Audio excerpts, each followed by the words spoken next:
સુરેન્દ્રનગરની, જ્યાં લખતરની મંગલમ સોસાયટી અને નજીકના વિસ્તારોમાં અંધારપટ છવાયો છે। ગઈકાલ બપોરથી જ લાઇટ ના હોવાથી લોકો પરેશાન થયા છે।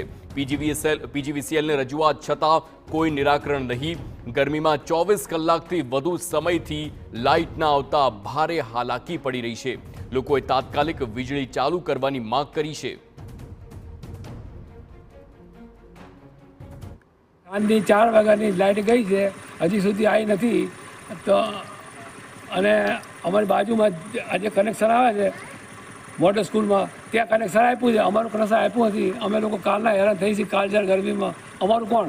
હવે ધારો કે કોઈને કદાચ એટેક આવ્યો તો એનો કોણ જવાબદાર? નાના છોકરા હોય એનું શું? અમે લોકો કાલના હેરાન થઈ છીએ। પીજીવીસીએલની કચેરીએ આજ સવારે કમ્પ્લેન આપી, આખો દિવસ ફોન કરે તો કોઈ અમારું સાંભળતું નથી। તો 24 કલાક જેટલો સમય થઈ ગયો છે। એક બાજુ ભારે ઉકળાટ, બફારો અને તેમાં પણ જ્યારે વીજળી ન હોય ત્યારે આ મંગલમ સોસાયટી સહિતના વિસ્તારના લોકો હાલ ખૂબ જ હાલાકી ભોગવી રહ્યા છે।